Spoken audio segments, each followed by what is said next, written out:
Hello and welcome to this week's video. Now, this week I wanted to show you a little bit of hide building and how I build hides when I'm trying to get images of wildlife photography. And this actually coincides with a project I've been running at home. If you don't know, I live in Nottinghamshire and we're under a tier 3 again, so I'm not really allowed or wanting to stray too far from home at the minute. And I have had this project going on. Now, I would like to say it's been a project that's been going on for a year, but this project has actually been going on for close to 20 years. It's more of an obsession, an itch that I can't scratch. Call it what you will. I've tried it so many times and it's not worked. So, if I explain the scenario quite quickly to you, I don't want to go into it too much details, but 20 years ago when I first started in photography, I hadn't really done any wildlife photography. I got myself a big lens. I really didn't know what direction I was going to go in until I was one evening walking down a path when I'd finished work. I was just getting a little bit of fresh air before I went home because I'd been working all day. Walked down a path as it was just getting to dusk, and this huge bird flew up from underneath my feet, and literally underneath my feet. I almost felt like I'd trodden on it, and it was a buzzard. And from that moment on, I've wanted to get images of buzzards. Now, I've got images of buzzards in flight, I've got images of buzzards from quite a distance away, but what I really wanted was images where, you know, the buzzard is on some prey or whatever, and I can spend some quality time taking loads of images in quite close to the animal as well, to the bird. So over the 15 to 20 years, I can't say I've tried every year, but most years that I've seen an opportunity. So I've seen buzzards in an area and thought, oh, I can try and get some images of buzzards. This year's been no different actually. We had 2 buzzards in the field behind us, and yeah, I thought I'd give it a go again. So I built myself a hide, and I'm going to show you that hide in a minute because that again has failed. I've got no images. I left that hide after sort of 4 or 5 attempts in it, so for 4 and 5 hours at a time, and I'm going to explain why that hide isn't working and why I'm changing in a moment. So what I'm going to do then, I'm going to take you to a new site which is literally 100 yards away, where I'm going to build a new hide, and hopefully I've picked up one new tip that I'm going to use in this new hide, and I'm hopeful that that may now, after 20 years, get me some results with these buzzards. So we'll have a look at the old hide site. I'll show you what went wrong with it, why it didn't work, or why I think it didn't work, and then we'll move to the new area and I'll show you the hide that I'm going to build. I'll build the hide and hopefully explain it well enough to you that if you're wanting to do some of this type of photography, then you'll pick up some tips from it and avoid some of the disasters that I've had over the years. Right, as we're walking up to this old hide, hopefully you're seeing some images of the rear of the hide, and that you can see that it actually drops down into a ditch. It's a drainage ditch, so you can see sort of the position of the hide. I'm sort of halfway lying down into a drainage ditch, which does fill up full of water when we get some rain, which it has done today actually. If I now take you down to the hide, hopefully you'll see where I've been hiding out. Okay, so I'm just going to drop you down here now and you can have a look. So this has been my, and actually you can see, if you can see through there, if you can see down there, there's water running through the bottom at the minute. So yeah, I've been sort of laid down there. I actually cut myself, I don't think you can see from this angle, I cut myself a step in that I could stand on and sort of lie bowed across there under this scrim netting, and if you see over the top, some reeds so that I couldn't be seen from these trees at the back, which the buzzard does have a tendency sometimes to stay on. So, and what I would do when I wasn't in the hide is, I'm just going to put this in now so you can see it. Right, so hopefully that makes sense to you now. So there's the old trick that I use of an old black plant pot to look like a lens coming out of there when I'm not in the hide. And then if you see in that direction, that's the field, and I would have a roadkill pheasant out here somewhere, probably just about here. And yeah, just lying there waiting for the buzzard to turn up. Now, that's all well and good, you might say, and I have to say, I thought it was going to work really well this. We had 2 buzzards in this field, and my problem was that I could not stand more than 4 to 5 hours in here before I was in absolute agony, just from holding the same position. And the fact that, you know, normally you have to be in here early morning before the sun is up, so that, you know, if the birds are around, they don't see you go into there. So you're talking like till about lunchtime I could manage it. And what I was getting is, obviously I was getting other birds coming down. I had magpies coming down. I actually had the buzzard come down at one point. But I found over the years what buzzards tend to do is they're so cautious, and obviously that's what keeps them alive.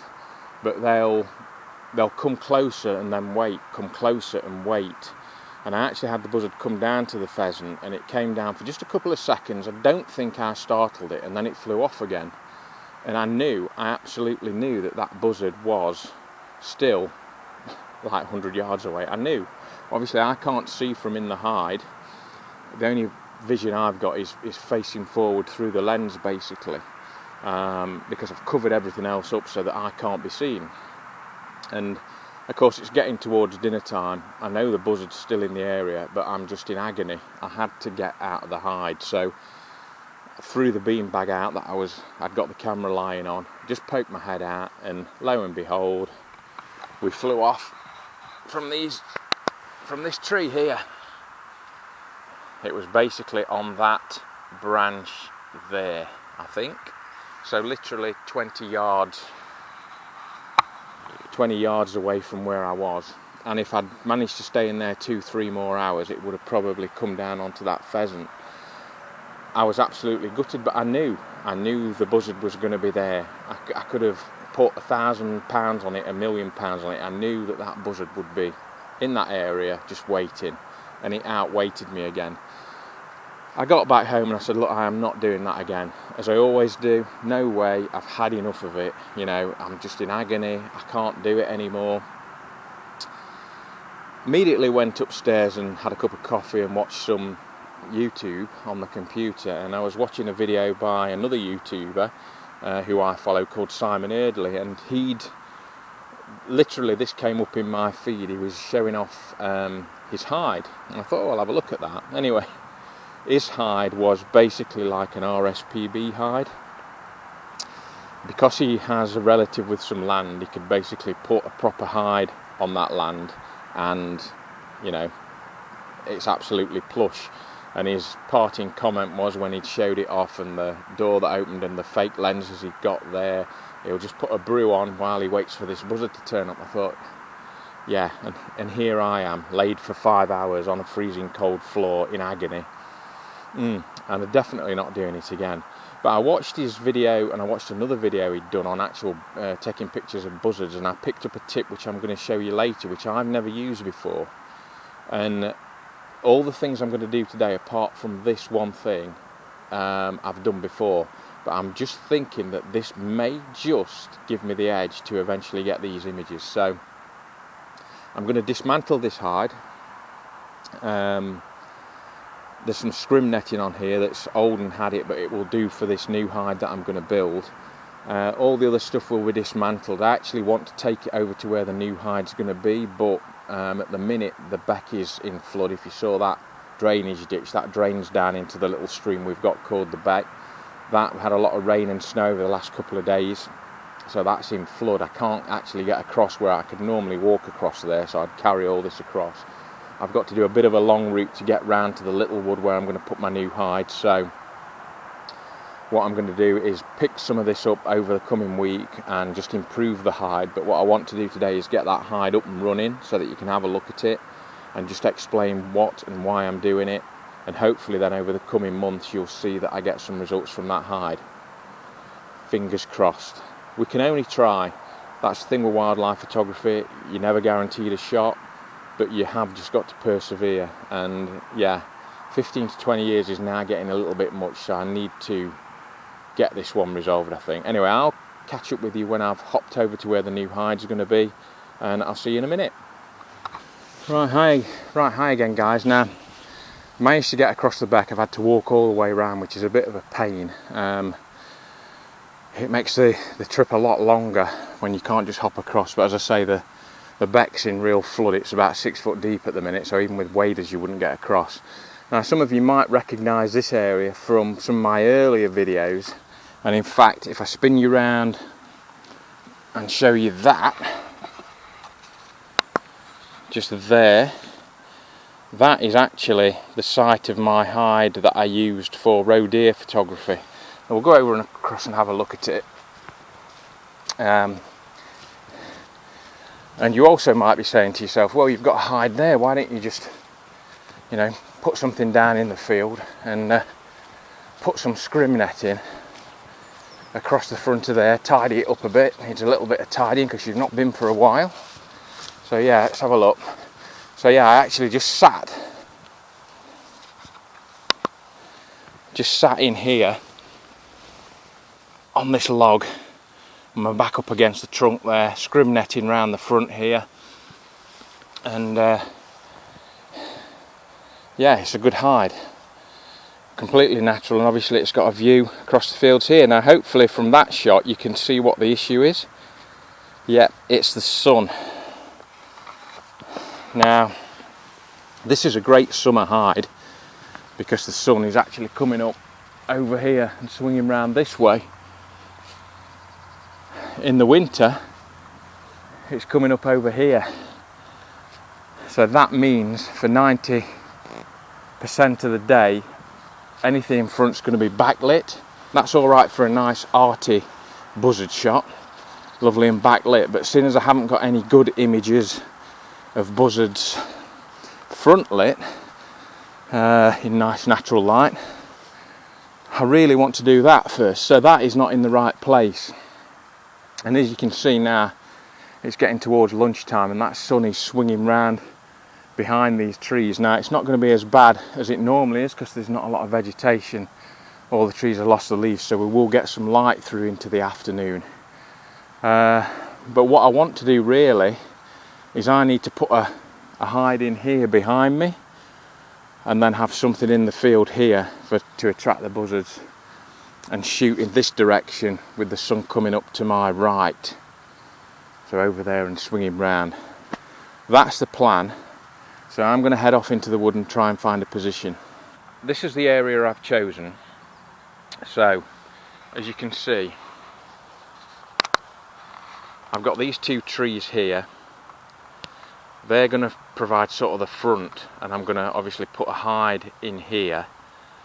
Now I've got a tree in front of me there, so what I'll probably do is put the roadkill on this side in that gap. There's a little branch I'm going to need to take off there, and then on the other side of this tree, that's the edge of the field, I may try and put a perch up there so that the buzzard can drop down to a lower level. I'm anticipating that's what it'll do, and onto the edge of this field, so I might be able to get a shot there before it drops down onto the roadkill. That's the plan anyway, but as I say, I've got quite a lot of work to do. So at the minute what I'm going to do, I'm going to put my chair hide up here, and then I'm going to build a hide around the chair hide so that I can take the chair hide away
Right, so that's the start of the hide building done. If you can see here, so I've obviously just built up a network of old dead wood. This is actually what came down the river during the floods last year, and actually a lot of this I've moved from one of my previous hides that I wasn't using, so it's not been as difficult to find it all, to be honest. I haven't had to sort of comb through the woods. Still hot work though, I have to say. And this is the shot from the front now. As you can see, here's where the lens is going to come out, and it's going to be pointing in that direction when I've made a gap through here into the field. There's a couple of dead branches and some nettles need to come off. What I'm struggling with actually, because of the time of year, is simply the fact that there's very little vegetation with any leaves on. So I've put that old scrim netting up. I might have to get another one. I've got nothing round this side, and I really want to make it as much like there's a hide there, even when there isn't. One of the reasons this came down, floating down the Trent at some point. This old black crate. What I'm going to do with that is prop it up behind the hide when the hide's not in. So I'm basically going to prop it up in here where the hide is, and hopefully that will black out some of the background from the front side, so I can just remove that and put it to the side and sit the hide in, and hopefully, you know, that'll darken the background. Otherwise you're going to see straight through to the back, which I think is going to be too much of a difference, and yeah, it won't be good enough to fool a buzzard anyway. So I'm going to do a little bit more work and then I'll see you when I've finished. Right, that was tough. I found a piece of wood that I wanted for the buzzard to come down onto. Now, this is where the tip from Simon Eardley's video came in. I used to make hides like this probably about 10 years ago, and I would put a roadkill pheasant or whatever down in a field, and I would peg it down with some pegs into the soil, and invariably 99 times out of 100, when I got there the following morning, it'd be gone, and it'd be foxes. Now I don't begrudge the foxes taking it, because obviously I'm a mammal photographer as well, but when you're trying to get pictures of buzzards, it's quite difficult when every time you come the following morning, you know, your roadkill's disappeared, there's nothing left. So when I was watching Simon Eardley's video, what he did, or what he does, he's got a big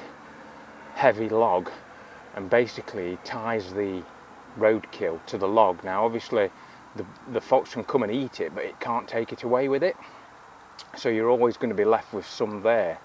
It's not going to carry a 30 or 40 kilo log away with it. So what I've done this morning, I found this wonderful log, and I'll go and show it to you. Oh,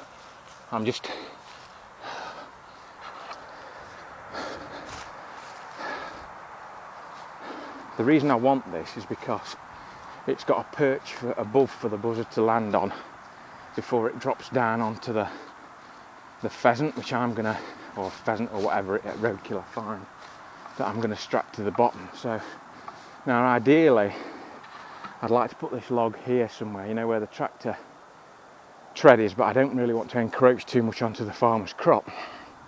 So I've just hoiked it out here at the minute so you can see it, and I'll spin you around.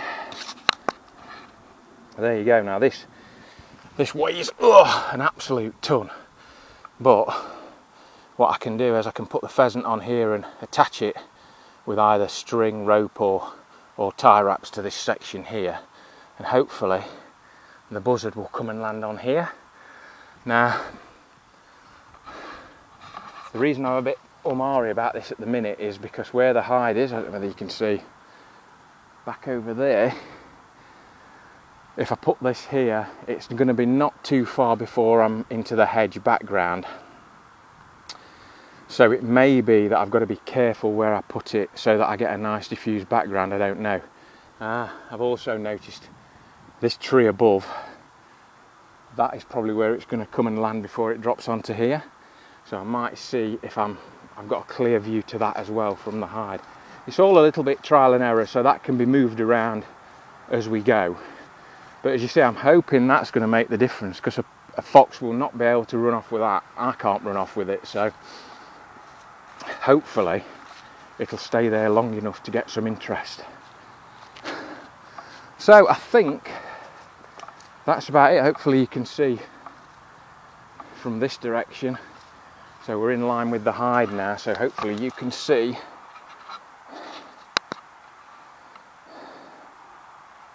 Yeah, so we're up here. So I just want to make sure, obviously for me, I'd like it if it was further into the middle of the field here, then we've got a clearer background, so the more I can bring it out. The only problem is that the other place where I was going to put the hide was further that way, which would have given me more space behind the perch.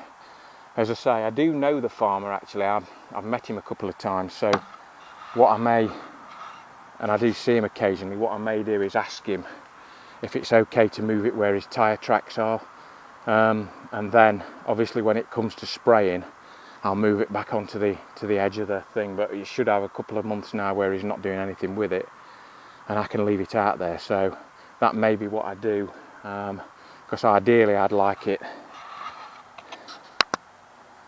just here on these tyre tracks, and then I've got nothing apart from grass behind the buzzard, and from where I'm shooting I can make sure it's a nice diffused green background and I'm not shooting in a bright sky or anything, and with some nice side light from the sun, could be perfect.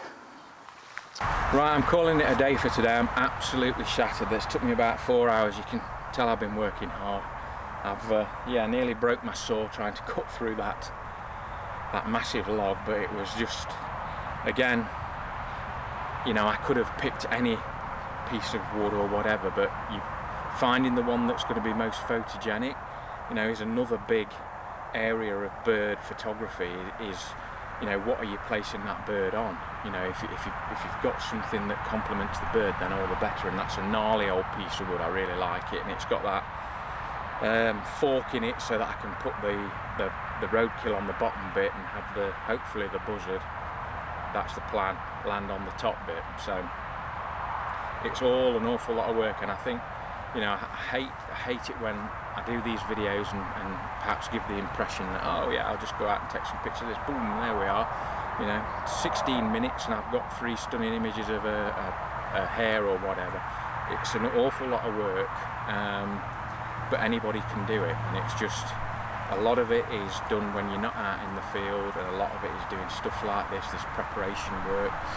So hopefully you've seen that today, hopefully you've enjoyed it. Hopefully we'll get some buzzard images from this hide later in the winter. I've had real trouble getting roadkill actually this year, but you know, that's good for the birds and things. I'm not too disappointed about that. If I can't get any, I can't get any, but if I do, I will put them out there. I'll bring you with me. Hopefully we'll get some images. Hopefully I'll be able to last longer than 4 or 5 hours without being in pain and having to move. And yeah, we'll see what happens. That's for a future video. I'd just like to thank everybody who's so far subscribed to the channel. I've just gone over the 1,000 subscribers mark. I will be having a competition in one of the upcoming videos, probably before Christmas, where somebody can win a really nice bit of kit. It's actually a bit of kit I'm using today. That's the only clue I'm going to give you. It will be a reasonably easy competition. I think what I'm going to do is put something in a video, and you've got to watch the video and tell me at what point that appears and what it is, and I'll put all those names in a hat and we'll draw it out, and somebody will win a nice photography prize. Anyway, if you've not subscribed to the channel and you want to take part in that competition, please subscribe to the channel. And if you've enjoyed this video, if you've enjoyed me working quite hard, for a change some may say, then yeah, give it a thumbs up, and I will see you next week for another video. Cheers, bye.